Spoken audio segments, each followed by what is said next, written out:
Bienvenidos a nuestro estudio el día de hoy. Hoy vamos a tocar el tema, vamos a hablar acerca de la Pascua o Santa Cena. Y para ninguno de nosotros es un secreto que fue en la última cena o Santa Cena, como le conocemos, que en realidad fue la última Pascua celebrada con los discípulos, que el Señor Jesús instituye ese memorial que todas las iglesias cristianas realizamos con el pan y el jugo de uva. ¿Para qué? Para recordarnos lo que el Señor hizo, morir por nosotros tomando nuestro lugar en la cruz, pagar por nuestros pecados, satisfacer de esta manera la justicia de Dios, resucitar al tercer día conforme a las Escrituras, aparecer y enseñarles a los discípulos durante 40 días sobre el reino de los cielos y ascender al Padre, con la promesa de regresar por nosotros. Y eso es lo que todos, absolutamente todos como iglesia, esperamos. Pero, ¿por qué lo hizo en Pascua y no en alguna otra fiesta? Bueno, realmente es por lo que Pascua significaba.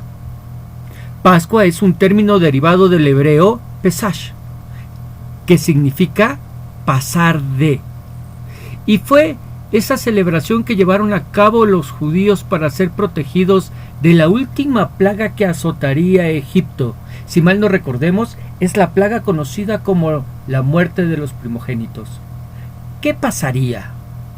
El Señor enviaría al ángel de la muerte a que matara a todos los primogénitos, tanto de animales como de hombres en todo Egipto. Y la única manera de salvarse de la muerte era tomando un cordero, matarlo y asarlo y comerlo acompañado de hierbas amargas.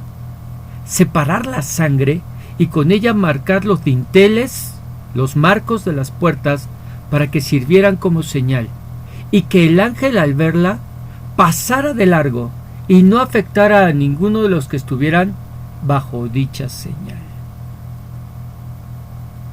Algo que nosotros sabemos y conocemos porque obviamente el Antiguo Testamento nos habla de ello. Pero ¿cómo relacionamos a Cristo con la Pascua? Bueno, realmente el primero que lo hizo fue Juan el Bautista, cuando declaró al verlo que iba a bautizarse en Juan 1:29 como el Cordero de Dios que quita el pecado del mundo.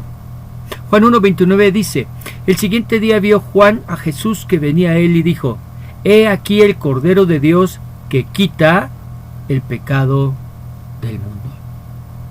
Aludiendo precisamente a ese Cordero que moría en Pascua para a través de su sangre ser salvado de la muerte. Ellos a la verdad de una muerte física, nosotros de una muerte espiritual.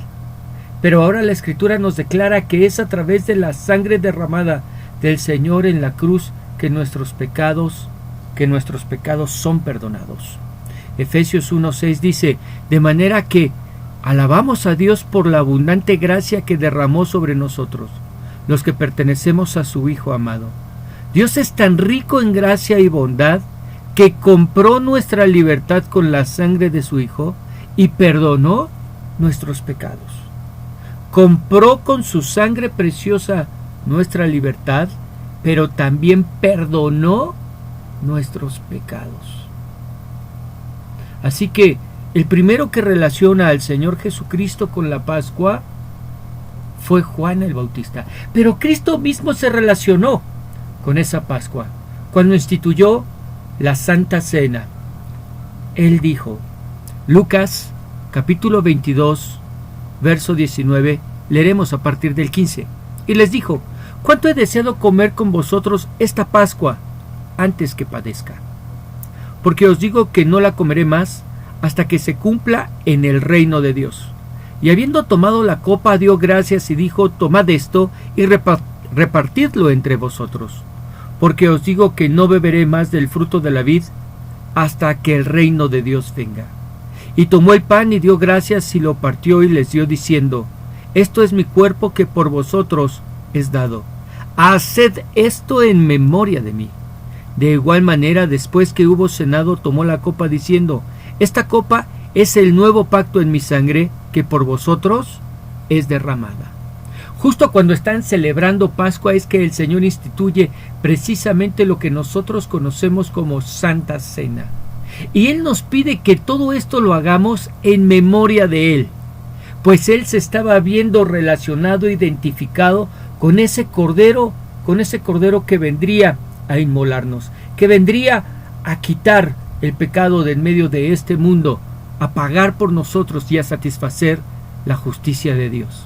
Y tan fue dicho con este propósito, y no estamos alterando, manipulando, tergiversando estos textos, que el mismo apóstol Pablo así lo enseña cuando instruye a la iglesia de Corinto para hacerlo. Vamos a verlo en 1 de Corintios capítulo 11 y vamos a ver los versos del 23 al 26. Porque yo recibí del Señor lo que también os he enseñado, que el Señor Jesús la noche que fue entregado tomó pan, y habiendo dado gracias lo partió y dijo: tomad, comed, esto es mi cuerpo que por vosotros es partido, haced esto en memoria de mí. Asimismo tomó también la copa después de haber cenado, diciendo: esta copa es el nuevo pacto en mi sangre. Haced esto todas las veces que la bebiereis, en memoria de mí. Así pues, todas las veces que comiereis este pan y bebiereis esta copa, la muerte del Señor anunciáis hasta que Él venga. ¿A quién recordamos cuando participamos de Santa Cena? Al Señor Jesucristo. ¿Con qué se relacionó? Con la Pascua judía. Pero esta fue una enseñanza que además se aceptó de manera general. Pablo con toda claridad lo enseña a los creyentes de Corinto en 1 de Corintios capítulo 5, versículo 7, diciendo: desháganse de la vieja levadura para que sean masa nueva, panes sin levadura, como lo son en realidad, porque Cristo, nuestro Cordero Pascual, ya ha sido sacrificado. Cristo, nuestro Cordero Pascual, ya ha sido sacrificado. Él es el Cordero de la Pascua, Él es el Cordero que vino para morir tomando nuestro lugar, y para que estando debajo de su sangre, cubiertos por ella, a la sombra de ella, tú y yo podamos tener salvación y vida. Pero no solamente una vida física, como la tuvieron aquellos que pintaron los marcos de sus puertas, sino para que tú y yo pudiéramos tener vida espiritual, para que la muerte eterna no nos alcance, para que podamos vivir a la sombra del Altísimo, para que podamos estar en ese lugar seguros. Siendo claro que al mirar lo ocurrido en el Antiguo Testamento en los tiempos de Moisés, en la liberación de Israel de Egipto, era sombra y figura de lo que Cristo vendría a hacer por nosotros. Él es nuestro Cordero Pascual y ya ha sido sacrificado. Bueno, si esto es realmente así como lo estamos mirando y la Biblia nos lo enseña, pasemos ahora a mirar los elementos de la Pascua y cómo es que se relacionan con la obra del Señor Jesús. Y es que, en primer lugar, requisito indispensable para poder celebrar la Pascua, pues era tener el Cordero. Éxodo capítulo 12, versículo 3. En realidad todo el pasaje nos habla acerca de las instrucciones para poder celebrar este memorial, pero en el capítulo 3, en el versículo 3 al 5, nos habla precisamente de ese Cordero. Dice: hablad a toda la congregación de Israel diciendo: en el 10 de este mes, tómese cada uno un cordero, según las familias de los padres, un cordero por familia. Mas si la familia fuera tan pequeña que no bastase para comer el cordero, entonces él y su vecino inmediato a su casa tomarán uno según el número de las personas, conforme al comer de cada hombre. Haréis la cuenta sobre el cordero. El animal será sin defecto, macho de 1 año. Lo tomaréis de las ovejas o de las cabras. ¿Cómo debía ser ese cordero? Macho, pero sin defecto. Perfecto, sin defecto alguno. Bueno, pues Primera de Pedro, verso 19, nos dice que Él es el Cordero sin mancha, perfecto, sin contaminación. Vamos a ver, Primera de Pedro 1, 18. Dice: sabiendo que fuisteis rescatados de vuestra vana manera de vivir, la cual recibisteis de vuestros padres, no con cosas corruptibles como oro o plata, sino con la sangre preciosa de Cristo, como de un cordero sin mancha y sin contaminación, ya destinado desde antes de la fundación del mundo, pero manifestado en los postreros tiempos por amor de vosotros. Un cordero sin mancha y sin contaminación. Eso era lo que pedía Dios en sacrificio. Un cordero que no tuviera ningún defecto. Bueno, pues Cristo cumplió a la perfección con este requisito. Además, también se nos dice que tenía que ser sacrificado entre las 2 tardes. Vamos a regresar a Éxodo capítulo 12, pero vamos a ver ahora el versículo 6, que dice: y lo guardaréis hasta el día 14 de este mes, y lo inmolará toda la congregación del pueblo de Israel entre las 2 tardes. Recordemos que el Señor muere justo esa tarde, antes de las 3 de la tarde, entre las 2 tardes. Lucas capítulo 22, versos del 44 al 46, así nos lo hacen ver. Cuando era como la hora sexta, hubo tinieblas sobre toda la tierra hasta la hora 9. Y el sol se oscureció y el velo del templo se rasgó por la mitad. Entonces Jesús, clamando a gran voz, dijo: Padre, en tus manos encomiendo mi espíritu. Y habiendo dicho esto, expiró. Cuando era como la hora sexta, bueno, si nosotros tomamos en cuenta que ellos comienzan a contar sus horas a partir de las 6 de la mañana, nosotros tomamos en cuenta que la hora sexta son las 12 del mediodía. Y hubo tinieblas sobre toda la tierra hasta la hora 9, que serían las 3 de la tarde. Recordemos, el Señor Jesús muere justo entre esas horas, hasta las 3 de la tarde, entre ambas tardes. Y es ahí donde nosotros vemos cumplimiento, ese fiel cumplimiento para que Él sea precisamente nuestra Pascua. Ahora, la sangre. La sangre se ponía en los marcos de las puertas, que servía como señal. Éxodo capítulo 12, versos 7 y 13, que dice, Éxodo 12, 7, y tomarán de la sangre y la pondrán en los 2 postes y en el dintel, en el marco de las casas en que lo han de comer. Era necesario ponerlo de esta manera. Ahora, verso 13, y la sangre os será por señal en las casas donde vosotros estéis, y veré la sangre y pasaré de vosotros, y no habrá en vosotros plaga de mortandad cuando hiera la tierra de Egipto. ¿De qué serviría esa sangre? Esa sangre sería una señal que anunciaría, que avisaría que en ese lugar se está celebrando Pascua y que ha muerto un inocente en lugar de todos aquellos que están dentro y son culpables. La sangre de Cristo es la señal del nuevo pacto. Es la señal de ese pacto que fue hecho en Cristo Jesús. Mateo capítulo 26, verso 28, así nos lo hace ver. Porque esto es mi sangre del nuevo pacto, que por muchos es derramada para remisión de los pecados. ¿Cómo lo dijo el Señor Jesús? Esta es mi sangre del nuevo pacto. Una sangre que nos serviría como señal. Una sangre que sería la señal de ese nuevo pacto que se está celebrando en la persona del Señor Jesucristo. Una señal que nos marca, una señal que nos hace mirar y que nos hace hijos de Dios, a través de la cual somos redimidos para Dios. Hay redención en esa preciosa sangre derramada en la cruz del Calvario, pues sin derramamiento de sangre no hay remisión o perdón de pecados.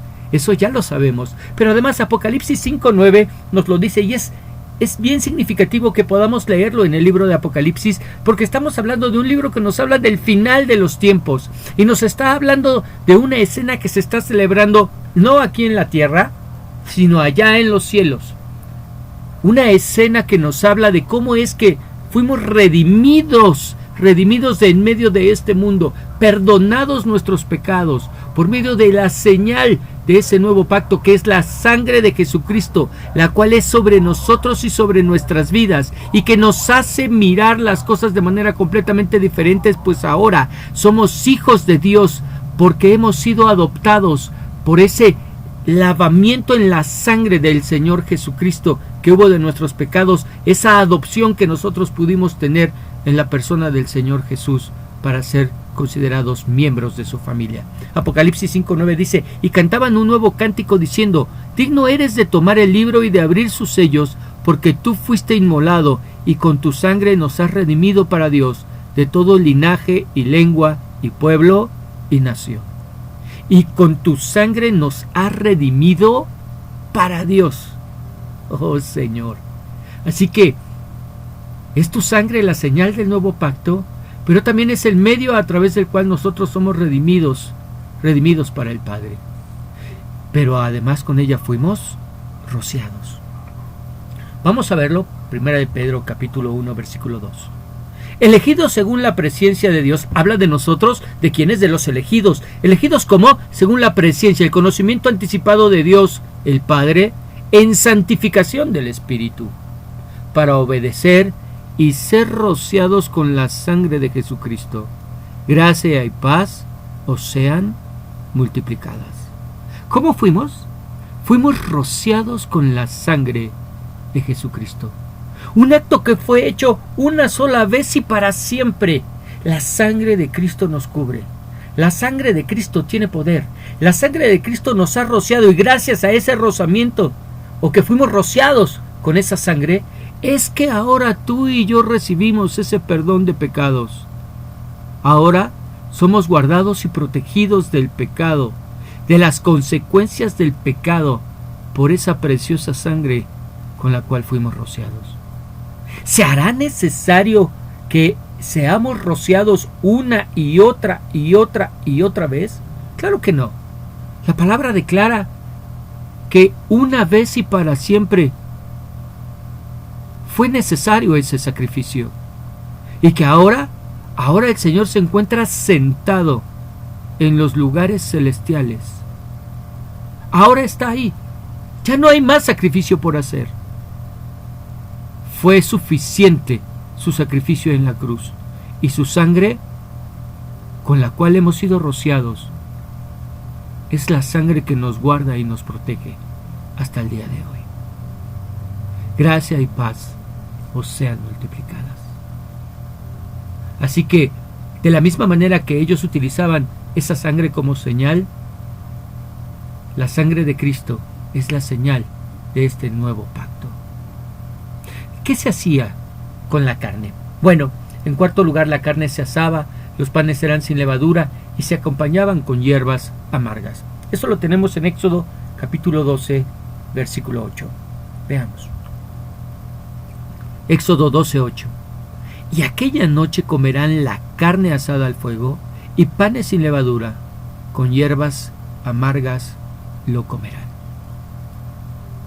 La carne expuesta al fuego simboliza los sufrimientos del Señor en la cruz. Hebreos capítulo 12, versículo 2 nos habla de ese sufrimiento del Señor. Dice: puestos los ojos en Jesús, el autor y consumador de la fe, el cual por el gozo puesto delante de él sufrió la cruz, menospreciando el oprobio, y se sentó a la diestra del trono de Dios.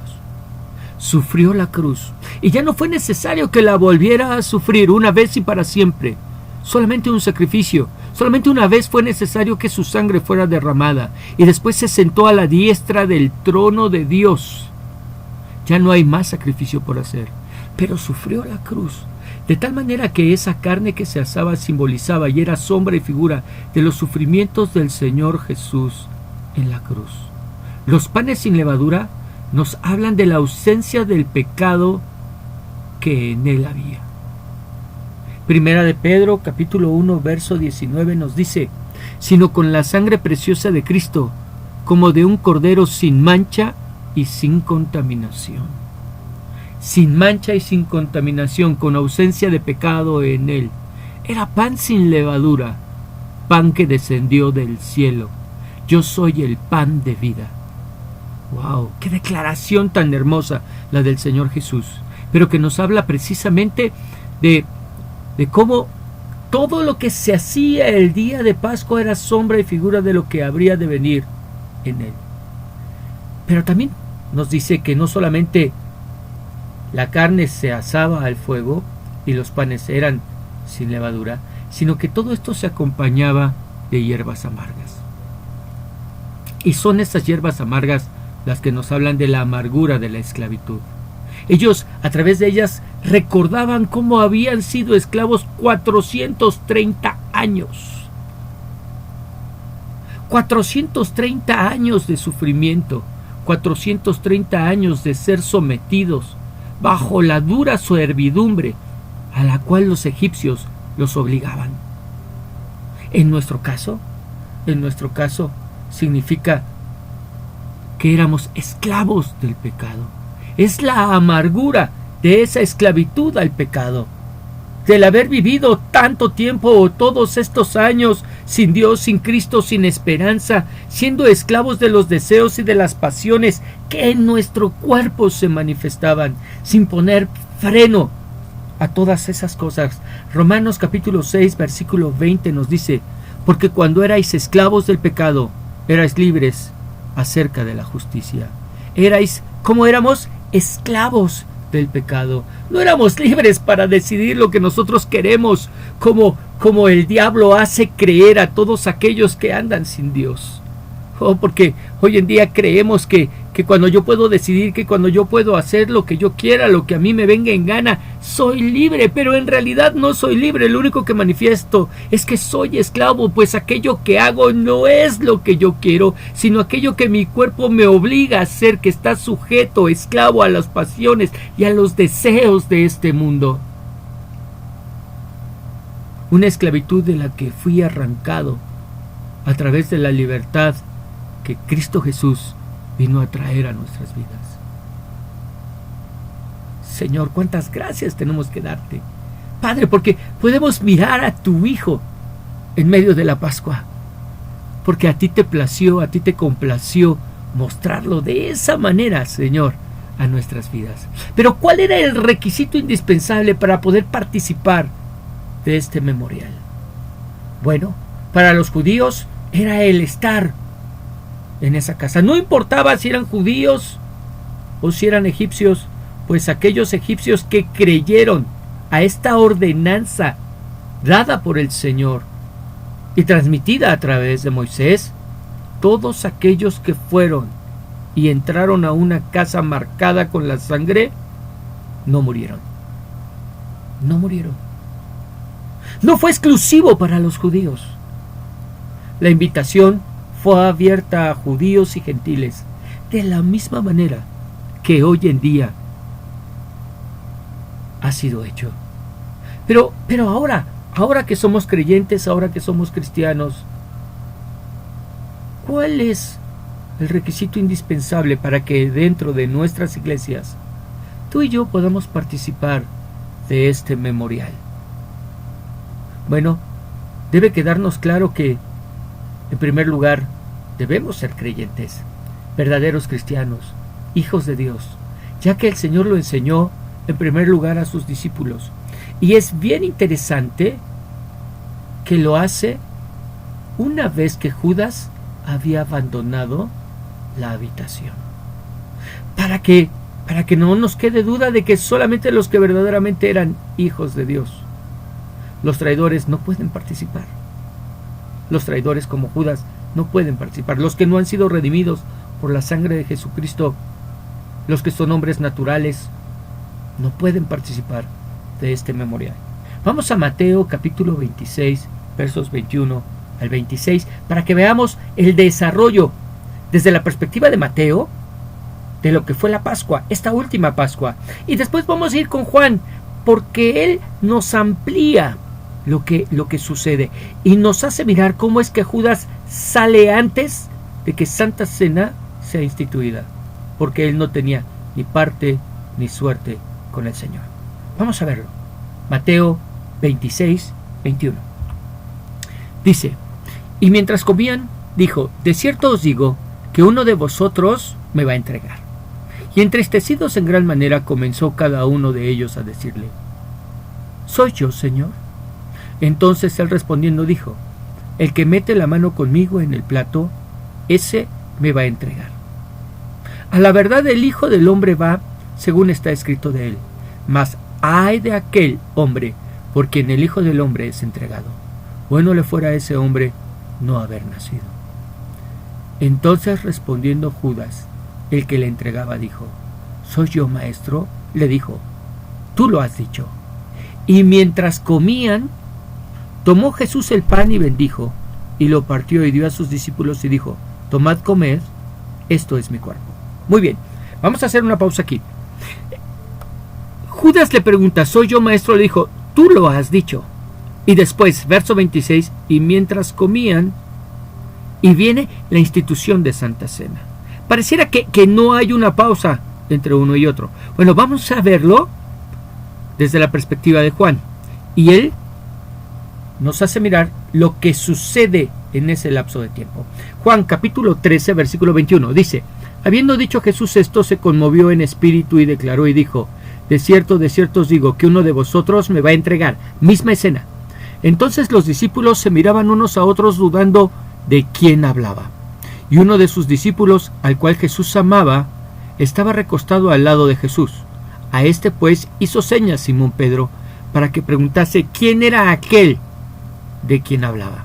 Él entonces, recostado cerca del pecho de Jesús, le dijo, Señor, ¿quién es? Respondiendo Jesús, a quien yo diere el pan mojado, aquel es. Y mojando el pan, lo dio a Judas Iscariote, hijo de Simón. Y después del bocado, Satanás entró en él. Entonces Jesús le dijo, lo que vas a hacer, hazlo más pronto. Pero ninguno de los que estaban a la mesa entendió por qué le dijo esto, porque algunos pensaban, puesto que Judas tenía la bolsa, que Jesús le decía, compra lo que necesitamos para la fiesta, o que diese algo a los pobres. Cuando él, pues, hubo tomado el bocado, luego salió y era ya de noche. Cuando él hubo tomado el bocado, ¿qué pasó? Salió y era ya de noche. Y después el Señor instituye Santa Cena, dejándonos claro que el requisito indispensable para poder participar de este memorial es que real y verdaderamente le hayamos entregado nuestro corazón y nuestra vida a Él. No podemos participar si nuestra vida no ha sido rendida a sus pies, si no hemos sido rociados con la sangre de Cristo, si no hemos sido declarados hijos de Dios, si nuestros pecados no han sido perdonados, si en verdad no hemos sido lavados por esa preciosa sangre y nuestras vestimentas no han sido emblanquecidas, no por nuestra justicia, sino por la misericordia, la gracia y la bondad de nuestro Dios. Somos salvos no por nuestras obras, las cuales son muertas delante de su presencia y como trapos de inmundicia, sino que somos salvos por la fe, puesta y depositada en la persona del Señor Jesucristo, en los beneficios de su sacrificio en la cruz del Calvario. Así que necesitamos pertenecer a su familia. Esta es una cena familiar y solamente los que pertenecemos a su familia podemos participar. Pero eso no es todo. 1 Corintios 11, versos 27 a 30 nos enseña que aún el que ha sido redimido y el que pertenece a la familia no puede simplemente presentarse y participar de este memorial. ¿Qué se requiere que se haga? Bueno, vamos a leerlo, 1 Corintios 11, 27 al 30. Por lo tanto, cualquiera que coma este pan o beba de esta copa del Señor en forma indigna, es culpable de pecar contra el cuerpo y la sangre del Señor. Por esta razón cada uno debería examinarse a sí mismo antes de comer el pan y beber la copa.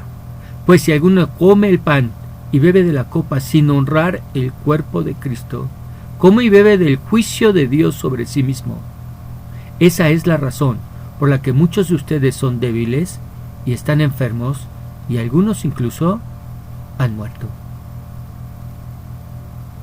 Así que, para aquellos que somos hijos de Dios, para aquellos que le hemos entregado nuestra vida al Señor y que hemos sido lavados en su sangre, necesitamos examinarnos a nosotros mismos. De lo contrario, estaríamos de forma indigna participando de este memorial y seríamos culpables de pecar en contra del Señor, en contra de su cuerpo, en contra de su sangre, en contra de su sacrificio. Estaríamos teniendo en poco el sacrificio de Cristo Jesús por nuestras vidas. Necesitamos ponernos a cuentas, arrepentirnos y pedir perdón. Eso es lo que realmente nos está pidiendo. Y es que desgraciadamente, aún el creyente, aún el cristiano, aún el que es hijo de Dios, sigue pecando, sigue fallando, sigue cometiendo errores. Dios no ha terminado la obra con ninguno de nosotros. Hay áreas de nuestra vida que necesitan efectivamente ser rendidas delante de Él. Hay áreas en nuestra vida que necesitamos dejar ahí, a los pies de la cruz. Pero esta obra del Señor no es una obra instantánea, y eso es algo que debe quedarnos claro, o que ya debió habernos quedado claro. Es un proceso, ese proceso de santificación en el cual nos encontramos todos. Lo que quiere decir que mientras estamos en ese proceso, aún no hemos sido perfeccionados. Y si aún no hemos sido perfeccionados, desgraciadamente seguimos fallando, seguimos pecando. Deshonramos a Dios a través de lo que hablamos en ocasiones. Deshonramos a Dios con nuestros pensamientos. Deshonramos a Dios con nuestras acciones. Tenemos pecados de omisión, pues lo que deberíamos hacer no estamos haciendo. Pecamos de hecho, cuando lo que deberíamos hacer no lo hacemos, y lo que no deberíamos hacer, eso es lo que hacemos. Necesitamos, antes de poder participar, antes de tomar este memorial, ponernos a cuentas. Abogado tenemos para con el Padre, a Jesucristo el justo. Arrepentirnos, pedir perdón. Bueno, pero ¿qué pasa si se está viviendo en pecado? Algo que no debería suceder, pero que sucede. Algo que no debería pasar, pero pasa. Algo que generalmente pasa y sucede no en aquellos que ya tenemos tiempo de conocer, de andar y de caminar con el Señor, pero sí que sucede y pasa con aquellos que son pequeñitos y que acaban de llegar a los pies del Señor y quizás están viviendo con su marido que realmente no es su marido, aunque ella lo presenta como tal. Y no se han casado, simplemente tomaron la decisión, la determinación de vivir juntos. Y llevan ya tantos años y tienen hijos que creen que no es necesario. Bueno, la palabra nos dice que a eso es pecado delante del Señor. Están viviendo en fornicación. Y lo mejor es que ellos no participen hasta que hayan resuelto su situación. Y después podrán participar. Hasta que se hayan casado. Y entonces podrán participar de este memorial. ¿Por qué? Porque de lo contrario, nos dice la Escritura, juicio comemos sobre sí mismos. Y esa es la razón por participar de manera indigna de esta cena en que algunos están débiles, otros están enfermos y algunos incluso han muerto. Y miremos y pongamos atención en cómo va subiendo de nivel. Lo primero que sucede es que la persona es debilitada. En segundo lugar, enferma. Y en tercer lugar, muere. Todo por no ponerse a cuentas. Todo por participar de manera indigna. Y esto no es para que dejemos de participar, sino es para que participemos con responsabilidad. Es para que participemos, sí, pero de manera responsable, poniéndonos a cuentas con Dios. Así que el día de hoy el Señor nos ha enseñado a través de su palabra. ¿Cómo es que hoy que se celebra Pascua, hoy que es jueves de Pascua, hoy precisamente el Señor nos muestra cómo es que el Señor Jesucristo, nuestro Señor y Salvador, se identifica con ella? ¿Cuántas gracias tenemos que darle a Dios por enseñarnos todas estas cosas y por hacernos mirar cómo estamos bajo la sangre del Cordero de Dios que quita el pecado del mundo? Tengamos una palabra de oración. Señor Dios y Padre Celestial, queremos alabar y queremos bendecir tu nombre. Te queremos glorificar y exaltar, queremos honrarte y queremos darte gracias. Gracias, Señor, porque tú tienes cuidado de nosotros. Gracias, Padre, porque tú nos guardas y tú nos proteges y tú nos sustentas y tú nos sostienes con tu diestra de poder y de justicia. Porque estamos en tus manos. Porque eres tú quien hace la buena obra en nosotros y en nuestras vidas. Gracias, Dios. Gracias, Señor. Porque nos acercamos a ti hasta el trono de tu gracia confiadamente para recibir el oportuno socorro. Gracias porque hoy nos has enseñado acerca de la Santa Cena y la Pascua, de esa relación tan preciosa que en ellos hay. ¿Cómo es que el ángel de la muerte pasó de largo y no tocó a ninguno de los que estaban en esas casas que habían sido señaladas por la sangre, marcadas por la sangre? Y cómo hoy nos enseñas cómo es que la muerte eterna pasa de largo y no toca las casas, los templos, las tiendas en donde hay una marca de sangre sobre ellas, pues han sido rociadas por la sangre del Señor Jesucristo. Sabiendo que nosotros somos esas tiendas, esos tabernáculos, que ahora somos templos tuyos, pues tu presencia ahora mora dentro de nosotros. Gracias, Señor, en el nombre de Jesús, por permitirnos mirar todas estas cosas.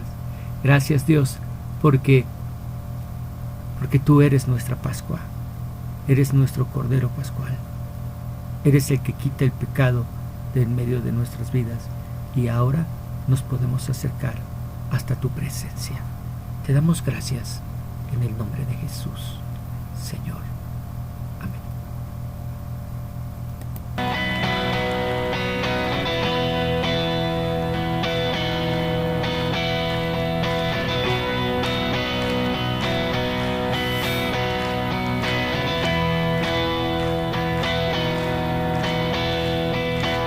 Quien rompe el poder del pecado, su amor es fuerte y poderoso, el Rey de gloria, el Rey de majestad.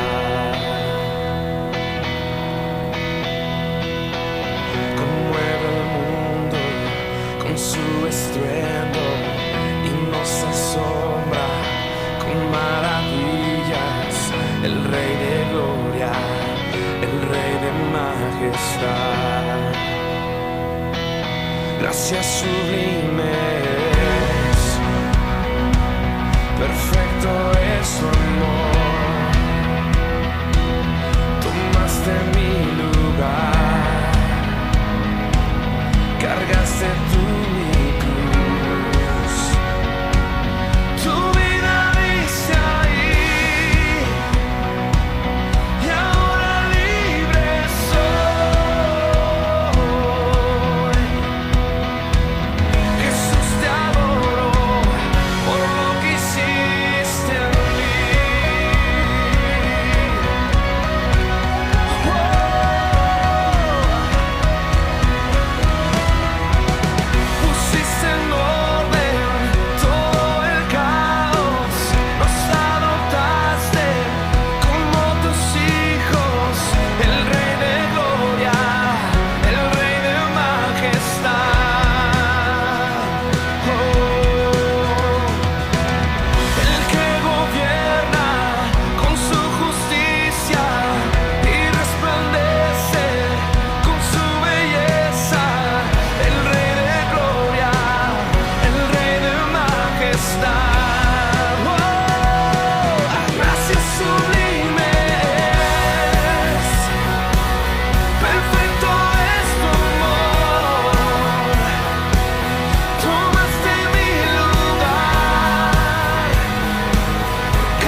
Digno es el Cordero de Dios, digno es el Rey que la muerte venció, digno es el Cordero de Dios, digno es el Rey que la muerte venció, digno es el Cordero de Dios, digno, digno.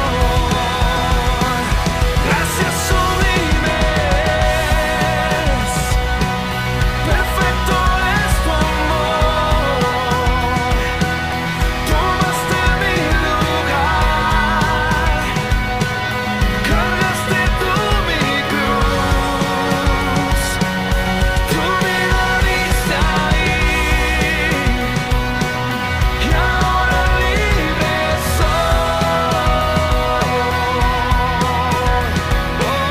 Jesús, te adoro por lo que hiciste en mí.